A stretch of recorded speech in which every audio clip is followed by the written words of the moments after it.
नमस्कार विद्यार्थी मित्रांनो, इन्फिनिटी अकॅडमीच्या यूट्यूब प्लॅटफॉर्मवरती मी स्वप्नील भंडारे आपलं मनस्वी स्वागत करतो.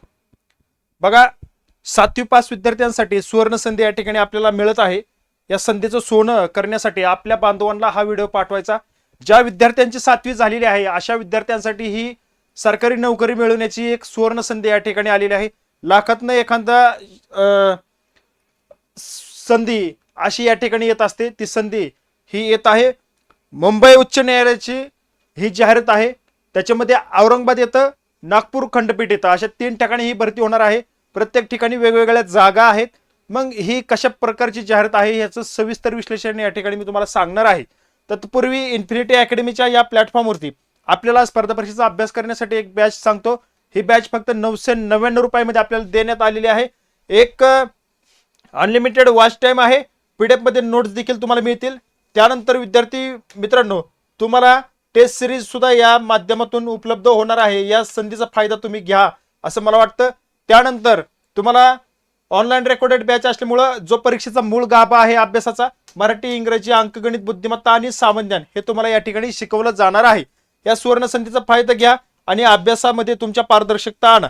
आपण आपल्या मूळ मुद्द्याकडे जाऊया की जी जाहिरात या ठिकाणी आली, मुंबई उच्च न्यायालयाच्या न्यायाधिकाराखाली ही जाहिरात आहे. त्यामुळं त्याच्यामध्ये येणारे खंडपीठ जे आहेत त्यानुसार त्या खंडपीठामध्ये तुमची ही या ठिकाणी पोस्टिंग होईल. जर तुम्ही यामध्ये अभ्यास करून तुम्ही यामध्ये हे जर पद मिळवलं तर तुम्हाला ही सुवर्ण संधी उपलब्ध झालेली आहे असं म्हणेल. आता या ठिकाणी तुम्हाला सांगतो की ज्या जागा आहेत त्या जागा किती आहेत, कोणत्या विभागात किती आहेत. 3 विभाग पाडलेले आहेत, मुंबई, नागपूर आणि औरंगाबाद. यासाठी वेगवेगळ्या जागा सुद्धा आलेल्या आहेत. मुंबईसाठी 570, नागपूरसाठी 115 आणि औरंगाबादसाठी 202. यामध्ये तुम्हाला वेतन जे मिळणार आहे ते S3चं वेतन आहे 16,600 रुपये ते 52,400 पर्यंत तुमचं वेतन असणार आहे. त्याप्रमाणे अजून तुम्हाला त्यामध्ये भत्ते देखील तुम्हाला मिळणार आहेत. आता यामध्ये दिव्यांगांसाठी आरक्षण आहे, त्याकरता ह्या जागा राखीव असणार आहेत. निवड यादीसाठी एवढ्या जागा घेतल्या जातील आणि प्रत्यक्ष यादीसाठी एवढ्या जागा या ठिकाणी घेणार आहेत. त्यानंतर बघा, जी तुम्हाला या ठिकाणी सांगू इच्छितो की जी पात्रता आहे ती पात्रता या ठिकाणी तुम्हाला स्पष्टपणे दिसत असेल. बघा, जी ओपन साठी आहे 18 वर्ष, जास्तीत जास्त 38 वर्ष वयापर्यंत. त्यानंतर शासनाने निर्देशित केलेल्या अनुसूचित जाती, जमाती, मागासवर्ग जातीचे काय आहेत विशेष मागासवर्ग उमेदवारांसाठी 18 वर्ष ते 43 वर्ष वयापर्यंतची ही वयोमर्यादा आहे. जर तुमचा न्यायालयीन कर्मचारी जर तुम्ही असाल अर्ज करू इच्छिणारे, त्यासाठी कमीत कमी 18 आणि जास्तीत जास्त अनलिमिटेड लागू नाही. बघा, त्यामुळे कोणताही त्यांचा न्यायालयीन कर्मचारी या ठिकाणी अर्ज दाखल करू शकतो.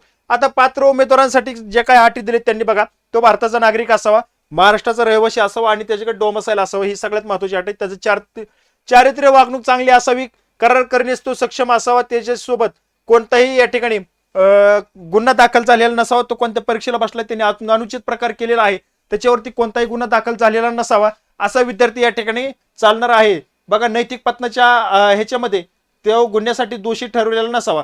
त्यानंतर फौजदारी न्यायालयाने त्याला दोषी ठरवलेलं नसावं. ती त्यांची पती पत्नीची जी काही संख्या एकापेक्षा जास्त नसावी, सगळ्यात महत्वाची अट आहे बरं का. तिला हयात असलेले पती किंवा पत्नीची संख्या एकापेक्षा जास्त नसावी असं या ठिकाणी स्पष्ट नमूद केलेलं आहे. ही सगळ्यात महत्वाची अट. त्यानंतर नागरी सेवा, लहान कुटुंबांचे प्रमाणपत्र असावं. त्या लहान कुटुंबाच्या प्रमाणपत्रामध्ये 2005 नंतर जन्माला आलेल्या मुलांमध्ये हयात असलेल्या मुलांची संख्या 2 पेक्षा अधिक नसावी. म्हणजे तुम्हाला 2 पाल्य असावी, तुम्हाला 2 अपत्य असावी. 2 पेक्षा जास्त असेल तुम्हाला अर्ज भरता येणार नाही.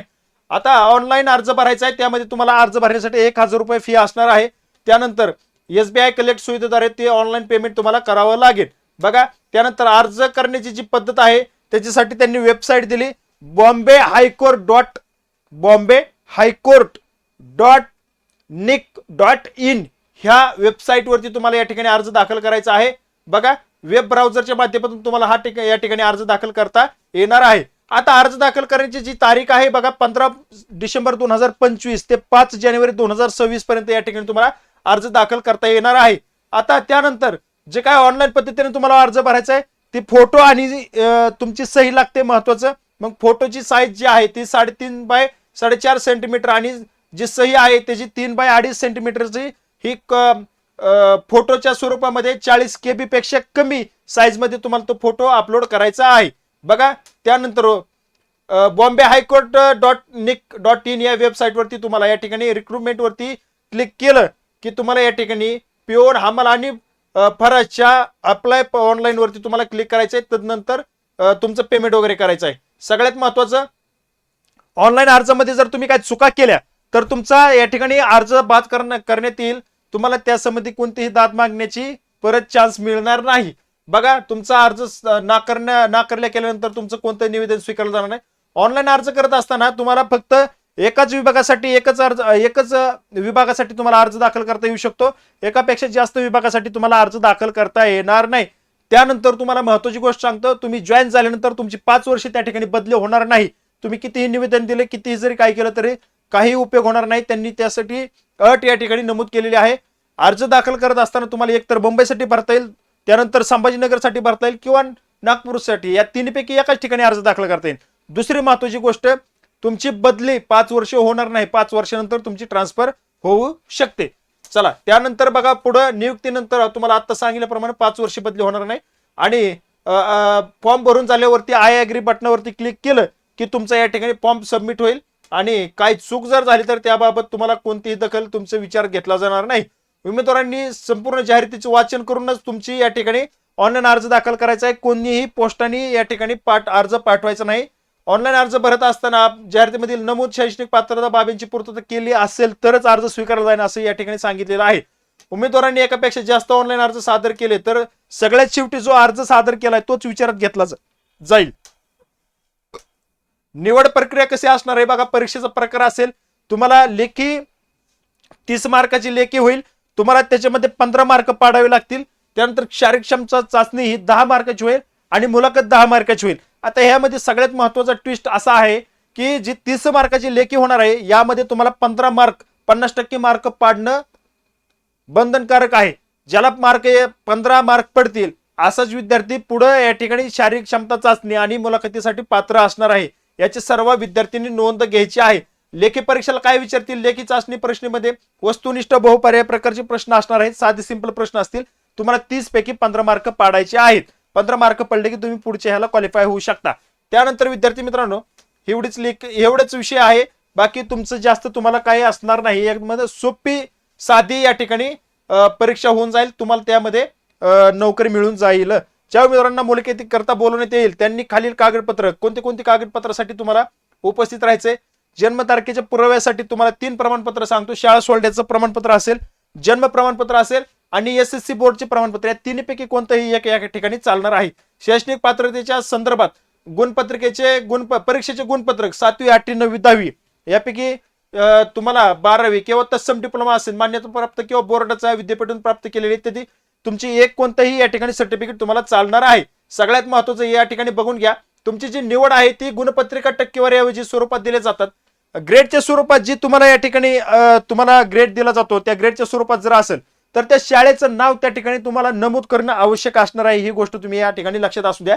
कारण कसं होतं, तुम्हाला जो ग्रेड होता A ग्रेड, B ग्रेड, 9वी पर्यंत चालढकल होती ना ती गाडी, त्यामुळं तुम्हाला जो ग्रेड द्यायचे तर ग्रेड स्वरूपात जर असेल तर त्या ठिकाणी या प्रकरणात कसा विषय सांगितला त्यांनी किंवा जर असेल तर काय करायचे.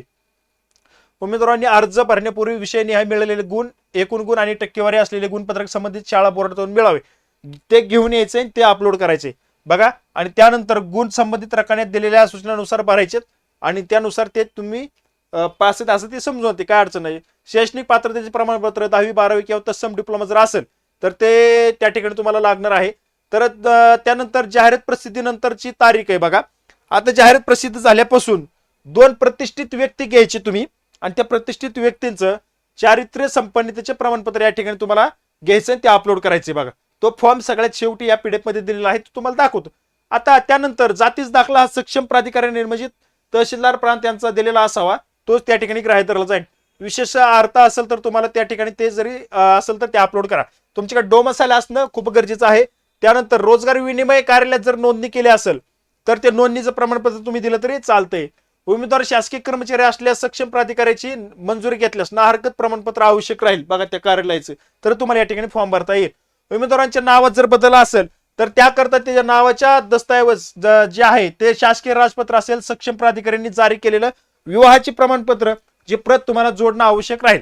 त्यानंतर बघा ऑनलाईन कागदपत्रे हे सगळे अर्जामध्ये दिलेल्या माहितीच्या अनुषंगाने तुम्हाला घ्यावे लागतील आणि न्यायालय प्रशासनाने मागणी केल्यास इतर कोणताही दस्तावेज तुम्हाला त्या वेळेला सादर करावं लागेल.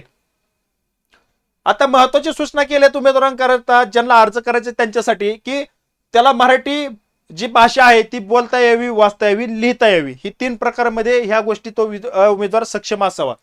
बघा, आणि परीक्षा प्रकार काय आहे, परीक्षा घेण्याचं, रद्द करण्याचं जे काही घडामोडी होतील ते सगळे अधिकार या ठिकाणी त्यांनी न्यायालयाने त्यांच्याकडे राखून ठेवलेले आहेत. त्या प्रकारे तुम्ही जर कोणता दावा केला तर तो विचारात घेतला जाणार नाही. जाहिरातीमध्ये दर्शवलेल्या पदसंख्येत बदल होण्याची शक्यता आहे. कमी होऊ शकतात, जास्त होऊ शकतात, वाढू शकतात किंवा आहे असे पण राहू शकतात. ह्याच्यामध्ये बदल करण्याचा अधिकार न्यायालयाने त्यांच्याकडे ठेवलेला आहे. त्याबद्दल सुद्धा तुम्हाला कोणताही दावा या ठिकाणी करता येणार नाही. बघा, जाहिरातीस अनुसरून प्राप्त झालेले जे काही अर्ज असतील त्या अर्जाच्या संख्येनुसार उमेदवाराच्या शैक्षणिक पात्रता आणि त्यातील गुणवत्तेनुसार अल्पसूची करण्याची व त्यानुसार लेखी परीक्षेसाठी किंवा निवड प्रक्रियेच्या कुठल्याही टप्प्यावर पात्र उमेदवारांची निवड करण्यासाठी गुणमर्यादा ठरवण्याचे अधिकार हे सर्व न्यायालयाने राखून ठेवलेले आहेत. त्यांच्या मनाला वाटतील ते नियमानुसार ते करतील. बघा, केवळ अर्ज दाखल केला यावरून तुम्हाला मुलाखतीला बोलवलंय असं होत नाही. त्यानंतर विद्यार्थी मित्रांनो, परीक्षेच्या वेळी उमेदवारांनी प्रवेश प्रमाणपत्र आणि पडताळणीसाठी स्वतःचे आधार कार्ड शिवाय आधार कार्ड असेल, पॅन कार्ड आणि वाहन परवाना म्हणजे लायसन, ओळखपत्र आणणे सक्तीचे आहे. त्याशिवाय परीक्षेला प्रवेश दिला जाणार नाही. मुलाखतीसाठी बोलवण्यात येणाऱ्या उमेदवारांनी त्यांनी अर्जासोबत नमूद केलेल्या दाखल केलेल्या कार्यालयास मान्य होईल असे स्वतःचे फोटो प्रमाणपत्र, मतदान कार्ड, पॅन कार्ड, आधार कार्ड, वाहन परवाना यापैकी कोणताही एक पुरावा तुम्हाला तुमच्या सोबत असणे आवश्यक राहील. पात्र उमेदवारांनी नेमलेल्या लेखी परीक्षेला शारीरिक क्षमता चाचणी आणि विशेष अर्हता मूळ प्रमाणपत्र, त्यानंतर मुलाखतीसाठी स्वतःच्या स्वखर्चाने हजर राहायचे. ते तुम्हाला कुठलाही खर्च या ठिकाणी देणार नाही. त्यानंतर बघा, सगळ्यात महत्वाचं, कार्यालयाच्या नियंत्रणाबाहेर कोणत्याही अनपेक्षित घटनेमुळे भरती प्रक्रियेचे वेळापत्रक बदलू शकते त्याच्याबद्दल सूचना दिली. त्यामुळे तुम्हाला त्या वेबसाईटवरती या ठिकाणी अपडेट राहावं लागेल. बघा, त्यानंतर विद्यार्थी मित्रांनो, बघा, हे विद्यार्थ्यांसाठी काय नाही, नॉर्मल सूचना आहेत, हे सगळ्यांना माहिती असते. बघा, ज्यावेळेस तुम्ही फॉर्म भरल्यावरती तुमचा अप्लाय नंबर, ऍप्लिकेशन नंबर आणि फॉर्म भरल्याची प्रत त्याची झेरॉक्स काढून ठेवायची, कारण ती तुम्हाला नंतर या ठिकाणी ज्यावेळेस तुम्ही मुलाखतीला जाता, शारीरिक चाचणीसाठी जाता त्यावेळेस ती तुम्हाला लागणार आहे. बघा, ऍडमिट कार्डची प्रिंट बद्दल दिलंय, त्याचं काय विषय नाही, प्रिंट काढता येते सगळ्यांना.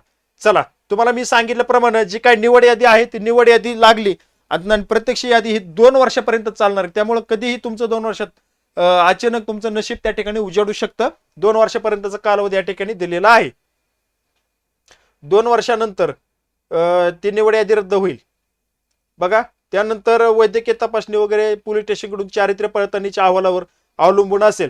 तुमची नियुक्ती ही झाली म्हणजे फायनल झालंय असं नाही. तुमची चारित्र्य पडताळणी ही पोलीस स्टेशनकडून केली जाणार आहे.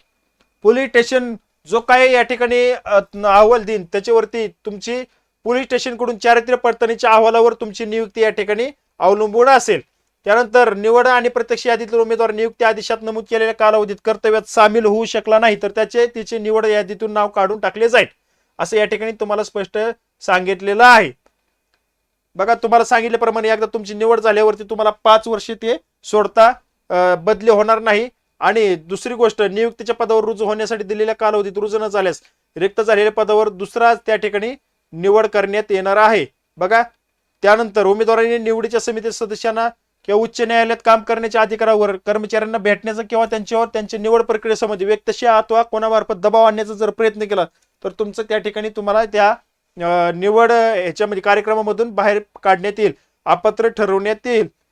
त्यानंतर नियुक्त उमेदवारास माननीय न्यायमूर्ती यांच्या निवासस्थानी, बघा हे सगळ्यात महत्वाचं लक्षात घ्या बरं का, ज्यांना या ठिकाणी जॉब मिळवायचा त्यांच्यासाठी नियुक्त उमेदवारास न्यायमूर्ती यांच्या निवासस्थानी तसेच न्यायालयीन निमर्तीत सदर पदासाठी आवश्यक असणारी सगळी प्रकारची कामे तुम्हाला या ठिकाणी करावी लागणार आहेत. आता यामध्ये ऑनलाईन अर्ज भरण्यासाठी मार्गदर्शक सूचना दिलेल्या आहेत. त्या एकदम सोप्या आहेत, काय अवघड असं काही नाही. बघा, तुम्हाला सांगितलं फी किती असते वगैरे काय असते, फी किती सांगितले, फोटोची सहीची साईज किती असावी ते पण तुम्हाला या ठिकाणी सांगितलेलं आहे. ईमेल आय डी जो आहे तो ईमेल आय डी या ठिकाणी व्यवस्थित तुम्हाला भरायचा आहे. जन्मतारीख, शैक्षणिक कागदपत्रे, जन्म प्रमाणपत्र हे सगळे अचूकपणे तुम्हाला अपलोड करायचे. त्याबद्दल सूचना काय अवघड काय असं काही नाही. तुम्हाला उमेदवारांनी शैक्षणिक कागदपत्राच्या आधारे अर्जात अचूक शैक्षणिक माहिती भरावी हे पण तुम्हाला सांगितलं. त्यानंतर शैक्षणिक पात्रतेबाबत माहिती भरताना उमेदवारांनी त्याचे क्रम जो आहे तो 7वीचं पहिल्यांदा भरायचं, नंतर 10वीचं भरायचं, नंतर 12वीचं भरायचं, असा 3 क्रम जो आहे तो व्यवस्थित क्रम लावायचा आहे, चढता क्रम. ओके.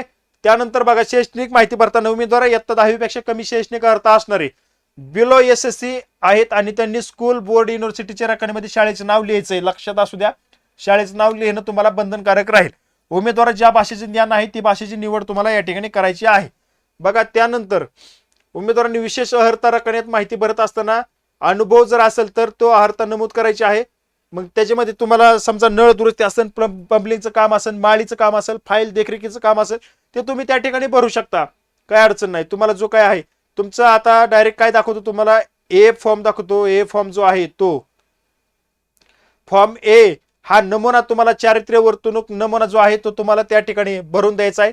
किती माणसांचा? 2 माणसांचा. वेगवेगळे 2 माणसं या ठिकाणी तुम्हाला ही करावी लागतील आणि त्यांच्याकडून सही शिक्का आणि त्यामध्ये प्रमाणपत्र देणाऱ्याचं नाव, व्यवसाय, सही, पत्ता, भ्रमणध्वनी क्रमांक सगळं या ठिकाणी द्यायचंय. त्यानंतर तुमचा या ठिकाणी फॉर्म सबमिट होणार आहे. अशा प्रकारे ही जाहिरात आहे. 7वी पास असलेल्या विद्यार्थ्यांसाठी ही सुवर्ण संधी या ठिकाणी मांडण्यात येईल आणि अशा विद्यार्थ्यांना या संधीचं सोनं करण्यासाठी इतर जास्त शिक्षण झालेल्या विद्यार्थ्यांनी सुद्धा संधी द्यायची असं मला म्हणायचंय. कारण काय त्यांचं शिक्षण तिथपर्यंत आहे आणि त्यांच्यासाठी ही जाहिरात आली आणि त्यांनी त्या संधीचं सोनं करावं ह्या मी मताचं आहे. थोडंफार कष्ट घ्या, चांगलं होईल. शासनाची नोकरी मिळेल, पगार मिळेल, गाडीत बसून तुम्हाला फक्त ड्रायव्हरचा, हमालीचा आणि फारशीच्या 3पैकी पदांसाठी तुम्हाला कुठेही सिलेक्शन झालं तरी न्यायालयामध्ये तुम्हाला या ठिकाणी जॉब मिळेल आणि तुमचं आयुष्य या ठिकाणी अजून भरभराटीस आणि उदयास आयुष्य बदलून जाईल, कलाटणी मिळेल आणि वेगळ्या या ठिकाणी तुम्ही फेजमध्ये जाऊन या ठिकाणी तुमचं आयुष्य जगाल अशी मी आशा व्यक्त करतो. आणि या ठिकाणी या व्हिडिओला मी पूर्णविराम देतो. फक्त एक विनंती करेल की हा व्हिडिओ इयत्ता 7वी पास झालेल्या विद्यार्थ्यांपर्यंत पोहोचवा. जागा भरपूर आहेत, त्यांना सरकारी नोकरी मिळवण्याचं स्वप्न त्या ठिकाणी त्यांचं साकार होईल. बघा विद्यार्थी मित्रांनो, ही सहकार्याची भावना ठेवून तुम्ही पुढे शेअर केला तर चांगली गोष्ट आहे.